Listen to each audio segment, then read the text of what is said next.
Hello everyone, speed learning channel में आप सभी का स्वागत है। आज का जो एडिटोरियल है वो दैनिक जागरण से लिया गया है, जिसके लेखक संजय गुप्ता जी हैं। और लेकिन हालांकि ये गुटबाजी और बिखराव से ग्रस्त कांग्रेस इस टाइटल से निकला है, लेकिन ये हमारे पॉइंट ऑफ व्यू से इम्पॉर्टेंट नहीं है, क्योंकि एक पॉलिटिकल इशू है।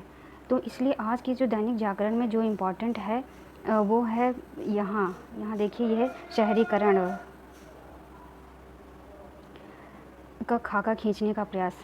ये जो है जीएस पेपर 1 के सोशल इशू पेपर से रिलेटेड है, जो आपको काफ़ी हेल्पफुल रहेगा शहरीकरण के अगर आप नोट्स बनाना चाहें तो उसके लिए भी। तो आज इस पर बात कही गई है और रजत कुमार पांडे जी ने अपने वक्तव्य रखा है इस पर। वह कहते हैं कि प्रायः देखा गया है कि शैक्षिक पृष्ठभूमि से ताल्लुक़ रखने वाले लेखक गांव के विकास और उसकी अर्थव्यवस्था पर बात करते हैं, लेकिन प्रसन्न के मोहंती जो एक राइटर हैं की बुक है एक नगर और लोक नीति भारत के लिए शहरी एजेंडा, अपने आप में एक अनोखी पुस्तक है। इसमें मतलब बात यह कही गई है कि हालांकि जो है सरकार ने अभी तक जो है शहरीकरण को बढ़ावा देने के लिए बहुत सी योजनाएं चलाई हैं, लेकिन शहरीकरण के योजनाओं में जो प्रगति होनी चाहिए वह दिख नहीं रही है कहीं अभी। और इस साल का जो बजट पेश किया गया उसमें भी शहरीकरण के लिए जो फंड रेफ़र किया गया वो भी बहुत कम था। और आगे वह कहते हैं कि देखिए यहाँ पे ये जो बुक बताई गई है, इसको आप अपने जो शहरीकरण वाला टॉपिक है, अगर आप उसकी नोट्स बनाएंगे तो ये उसमें ऐड कर देंगे तो आपका ये टॉपिक बहुत अच्छे से तैयार हो जाएगा। और क्या बताया है लेखक ने इस पुस्तक में, आगे क्या है कि इसमें ना केवल जो है नगरों के विकास क्रम को बताया गया है, बल्कि इस बात पर भी जोर दिया गया है कि नगरों की स्थापना के साथ ही समृद्धि आती है। मतलब यह अभी तक कहा जा रहा था कि जैसे जैसे शहरीकरण बढ़ रहा है या जनसंख्या बढ़ रही है, तो उससे हम जो है अपनी जो है कमज़ोरी ना समझें, उसे ताकत बनाकर चलें। और आगे कहते हैं कि जो है उद्योग हमेशा उन क्षेत्रों की ओर आकर्षित होते हैं जहाँ या तो कच्चे माल की प्रचुर आपूर्ति सुलभ होती है या फिर उनके उत्पादन की प्रबल मांग हो।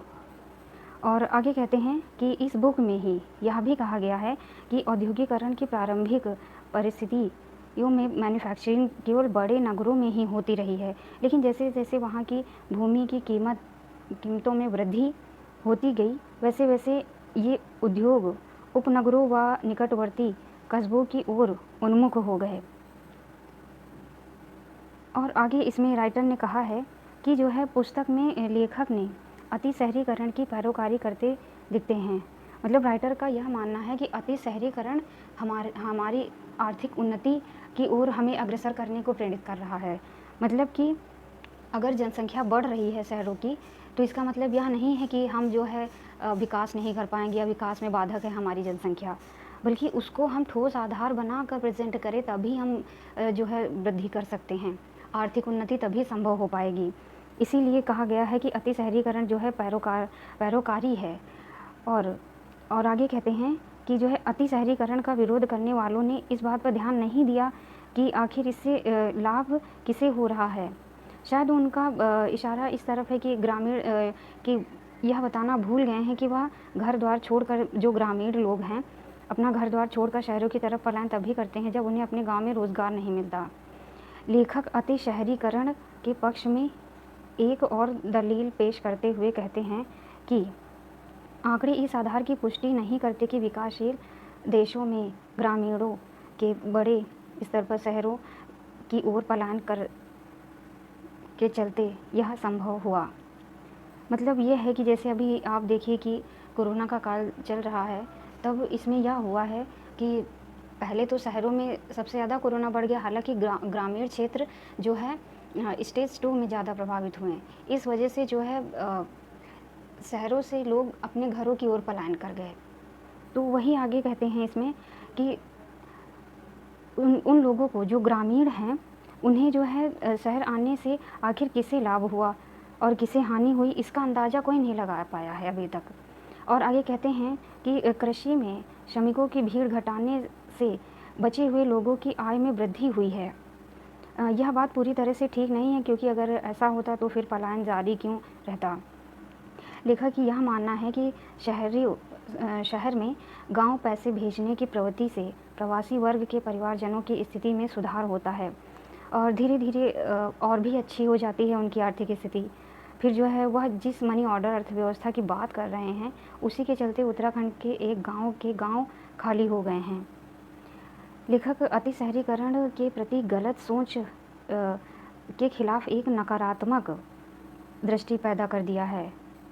उनका मानना है कि जो नीति निर्माता हैं, नीति बनाते समय ग्राम और नगर की बजाय ग्राम बनाम नगर कर दिया गया। मतलब कि शब्द परिवर्तन से कुछ नहीं होता, केवल तरक्की देखी जाती है आजकल।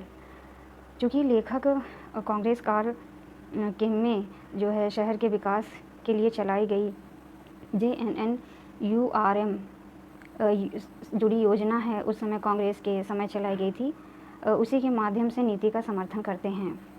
और आगे कहते हैं कि यह सही है कि इस योजना के तहत बहुत से शहरों में आधारभूत ढांचे और परिवहन की सुविधा हुआ है, लेकिन बहुत जगह यह योजना भ्रष्टाचार की भेंट चढ़ गई है। पुस्तकों में शहरों के विकास के लिए न केवल इंफ्रास्ट्रक्चर की पैरवी की गई है, बल्कि वहाँ के सार्वजनिक परिवहन को सुलभ बनाने के लिए भी परामर्श दिया गया है। शहरीकरण के साथ ही बन रही झुग्गी झोपड़ियों से निजात दिलाने की राह भी दिखाई गई है इस बुक में। फिर जो लेखक कहते हैं कि जो शहरीकरण की नीतियाँ होनी चाहिए, उस पर भी गंभीरता से चर्चा की गई है इस पुस्तक में, और साथ ही आंकड़ों के सहयोग के माध्यम से भी बताया गया है। और हालांकि जो पाठक जो है भारत के शहरी एजेंडे के विस्तृत अध्ययन करना चाहते हैं, तो यह बुक उपयोगी है।